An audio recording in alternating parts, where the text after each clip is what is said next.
महादेव कहते हैं कि इंसान को जो भाग्य में लिखा होता है वही मिलता है। एक पौराणिक कथा के अनुसार एक बार देवर्षि नारद बैकुंठ गए। वहां उन्होंने भगवान विष्णु को प्रणाम किया और कहने लगे, प्रभु पृथ्वी पर अब आपका प्रभाव कम हो रहा है। धर्म पर चलने वालों को अच्छे फल प्राप्त नहीं हो रहा है। वही जो भी मनुष्य पाप करता है उनका भला हो रहा है।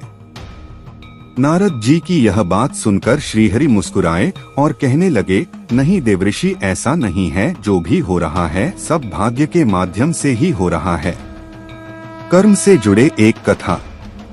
प्रभु का उत्तर ध्यान से सुनते हुए फिर देव ऋषि बोले, मैं तो स्वयं देखकर आ रहा हूँ, पापियों को अच्छे फल मिल रहे हैं और वही भला करने वाले और धर्म के रास्ते पर चलने वालों को बुरा और कष्टदायी समय देखना पड़ रहा है।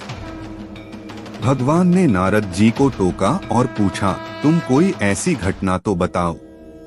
तब नारद जी ने कहा, अभी मैं एक जंगल से गुजर रहा था। वहाँ एक गाय दलदल में फंसी हुई थी जिसे कोई बचाने वाला भी नहीं था। तभी एक चोर वहाँ से जा रहा था। वह गाय को फंसा हुआ देखकर भी नहीं रुका और वह उस पर पैर रखकर दलदल वाली जमीन से आगे निकल गया। आगे जाकर चोर को सोने के मोहरों से भरी एक थैली मिली। वही फिर थोड़ी देर बाद वहां से एक वृद्ध साधु गुजरा। उसने उस गाय को बचाने की बहुत कोशिश की। पूरे शरीर का जोर लगाकर उसने उस गाय को बचा लिया, लेकिन मैंने देखा गाय को दलदल से निकालने के बाद हुआ साधु स्वयं एक गड्ढे में गिर गया। अब प्रभु आप ही बताइए यह कौन सा और कहाँ का न्याय है। नारद जी की यह बातें सुनकर भगवान विष्णु बोले, जो हुआ सही हुआ। जो चोर गाय पर पैर रखकर भाग गए थे उसकी किस्मत में एक बड़ा खजाना था, लेकिन उसके इस पाप के कारण उसे केवल कुछ ही मोहरें मिली। वहीं उस साधु को उस गड्ढे में इसलिए गिरना पड़ा क्योंकि उसके भाग्य में मृत्यु लिखी थी, लेकिन गाय को बचाने के कारण उसके पुण्य बढ़ गए और उसकी मृत्यु एक छोटी सी चोट में बदल गए। इसीलिए है नारद, इंसान के कर्मों से ही उसका भाग्य तय होता है। व्यक्ति को कर्म करते रहना चाहिए क्योंकि कर्मों से ही भाग बदला जा सकता है। जो भाग्य में लिखा होता है वही मिलता है। एक दिन एक व्यक्ति ने पंडित जी से पूछा कि उसका भाग्य कैसा है और उसके भाग्य में कितना धन है। पंडित जी ने उसकी भाग्य की कुंडली देखकर बताया कि उसके भाग्य में रोज 50 रुपए हैं। पंडित जी की बातें सुनकर वह आदमी ज्यादा खुश तो नहीं हुआ, लेकिन जब उसकी जरूरत इतने पैसों से ही पूरी हो रही थी तो उसने फिर ज्यादा नहीं सोचा। यूं ही कई दिन बीत गए। फिर एक दिन उसके दोस्त ने उससे कहा कि मैं तुम्हारी सादगी और नेक विचार देखकर मैं तुमसे बहुत प्रभावित हूँ और अपनी बहन की शादी तुमसे करना चाहता हूँ। मित्र की बात सुनकर वह आदमी बोला कि मेरी रोजाना की कमाई मात्र 50 रुपए ही है, तो तुम इस बात का ध्यान रखना कि तुम्हारी बहन को इसी कमाई में जीवन व्यतीत करना होगा। मित्र बोला, कोई बात नहीं, मुझे यह रिश्ता पसंद है। इसके बाद दोनों की शादी हो गई।